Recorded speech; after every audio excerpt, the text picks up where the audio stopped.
राधे राधे, हरे कृष्णा। कैसे हो आप सभी लोग? आशा करती हूँ आप सभी परम मंगल में होगे, स्वस्थ होगे, अच्छे होगे। सबसे पहले आप सभी को नवरात्रि की अनंत और अनंत शुभकामनाएं। नवरात्रि का पावन पर्व उत्सव चल रहा है और मेरे यहाँ पे इतनी तेज हवा चल रही है, इतनी तेज हवा चल रही है कि बिना पंखे के ही इतनी ज्यादा तेज हवा आ रही है। तो आज की वीडियो में हम लोग जानेंगे कि अष्टमी और नवमी तिथि कब है। देखो, इस बार ना पंचांग के अनुसार तिथि जो है वो घट रही है। जैसे कि दूसरा और तीसरा नवरात्रा एक ही दिन है, तो ऐसे में बड़े सारे लोग गलती करेंगे कि अष्टमी और नवमी की पूजा एक ही दिन करेंगे, जबकि ऐसा नहीं है। अष्टमी और नवमी की पूजा अलग अलग ही है शास्त्रों के अनुसार। अष्टमी की पूजा का दिन अलग है और नवमी की पूजा का दिन अलग है। कहीं कहीं पे दुर्गा अष्टमी की पूजा होती है, मतलब अष्टमी तिथि वाले दिन कन्याओं की पूजा होती है, और कहीं कहीं पे नवमी, जिस दिन कहीं कहीं पे नवमी वाले दिन दुर्गा माता की पूजा अर्चना वंदना करने के बाद ही कन्या का पूजन होता है। आपके घर पे अष्टमी पूजी जाती है या नवमी पूजी जाती है?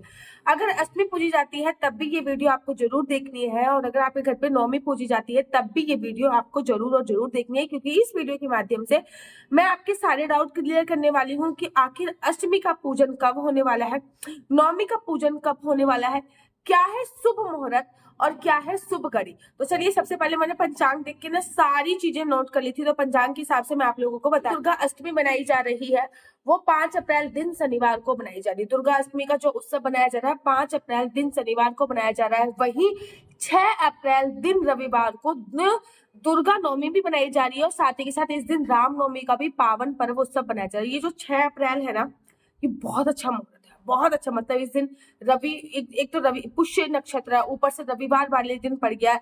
रविवार वाले दिन जब भी पुष्य नक्षत्र पड़ जाता है तो वो अपने आप में बड़ा इंपॉर्टेंट होता है, क्योंकि कभी कल ही किसी ने मुझे देखा था, पूछा था कि दीदी, हाँ हम अपने बेबी करने के लिए जा रहे हैं, मतलब बेबी की डिलीवरी करने के लिए जा रहे हैं, तो कोई सा शुभ मुहूर्त बताइए। तो मैंने उनको पुष्य नक्षत्र वाला मुहूर्त बताया है, जो कि रविवार वाले दिन है। पुष्य नक्षत्र बहुत इंपॉर्टेंट नक्षत्र है, बहुत ही। तो 5 तारीख को तो दुर्गा अष्टमी मनाई जाएगी और 6 तारीख को राम नवमी मनाई जाएगी। दुर्गा अष्टमी जो प्रारंभ हो रही है ना, वो भी मैं आप लोगों को बता रही हूँ कि दुर्गा अष्टमी का प्रारंभ कब हो रहा है। अष्टमी तिथि का जो प्रारंभ हो रहा है वो 4 अप्रैल को शाम को 8:30 बजे से आसपास हो रहा है। मतलब 4 अप्रैल को पूरे दिन सप्तमी तिथि रहने वाली है, लेकिन शाम को 8:30 बजे से 4 अप्रैल को अष्टमी तिथि का प्रारंभ हो रहा है। लेकिन उदय तिथि के अनुसार जो हम अष्टमी बनाएंगे वो 5 अप्रैल को ही बनाएंगे, क्योंकि 5 अप्रैल को शाम को 7:30 बजे अष्टमी तिथि खत्म हो जाएगी।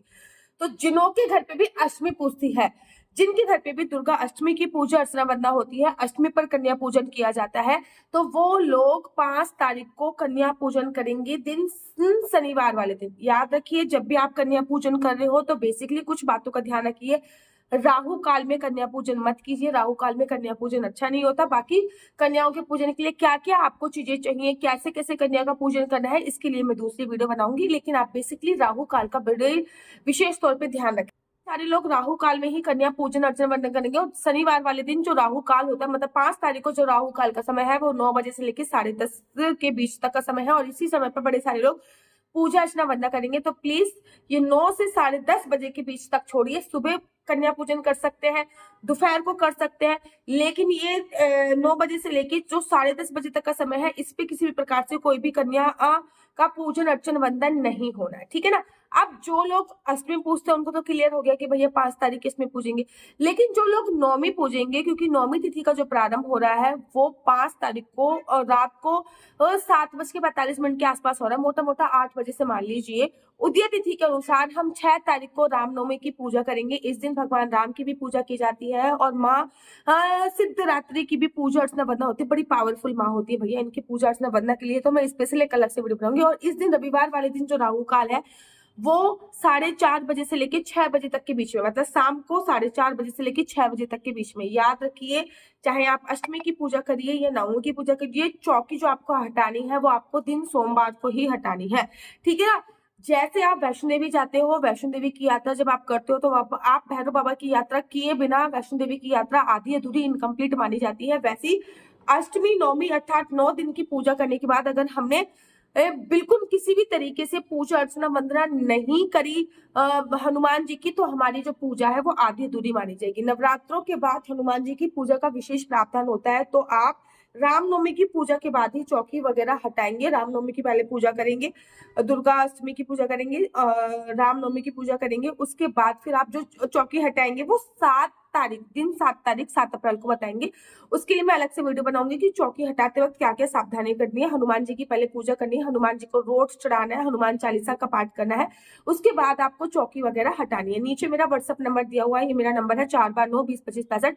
I repeat again 429202565। आपका बच्चा जॉब करेगा या बिजनेस करेगा, बिजनेस करेगा तो किस क्षेत्र में बिजनेस करेगा, जॉब करेगा तो किस फील्ड में जॉब करेगा, आपके बच्चे का लकी नंबर क्या है, आपके बच्चे का लकी कलर क्या है, क्या कुंडली में राजयोग है, क्या कुंडली में सरकारी नौकरी का योग है योग है, क्या विदेश जाने का कुंडली में योग बन रहा है, संतान प्राप्ति का योग कब है, क्या बच्चा नहीं हो रहा तो उसके लिए आप प्लीज अपनी कुंडली मुझसे जरूर एनालाइज करवाइए। विवाह का योग कब बन रहा है, आपके मकान लेने का कब योग बन रहा है, कोई भी शुभ मुहूर्त निकलवाने के लिए आप इस नंबर पर संपर्क कर सकते हैं। याद रखिए कुंडली देखना बिल्कुल भी फ्री नहीं है, कुंडली देखने के थोड़े से चार्जेस है, और इस नंबर पर मुझसे किसी भी प्रकार से कोई भी क्वेश्चन आंसर पूछने के लिए फोन मत कीजिए।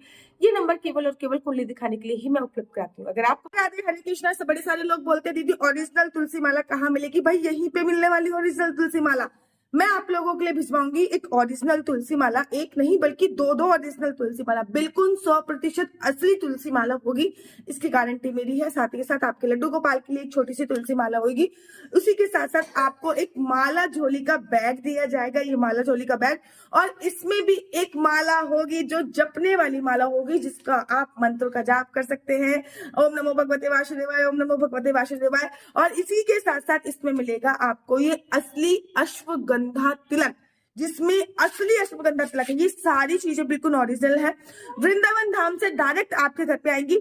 नीचे स्क्रीन पे नंबर दिया हुआ है, आप लोग प्लीज इस पे फोन करके मंगा सकते हैं। इसका प्राइस रखा गया है 501 रुपए, बाकी ऊपर से डिलीवरी चार्ज जो भी लगेगा वो आपको देना पड़ेगा। बिल्कुल ओरिजिनल 100% प्योर तुलसी माला आपके लिए हाजिर है, जल्दी से ऑर्डर कर दीजिए। आपको मेरी वीडियो अच्छी लगती है तो आप अपना यूट्यूब चैनल हरि बोल को लाइक शेयर सब्सक्राइब करना बिल्कुल भी मत भूलिए। तब तक के लिए मुझे दीजिए इजाजत। राधे राधे, हरे कृष्णा, हरि बोल।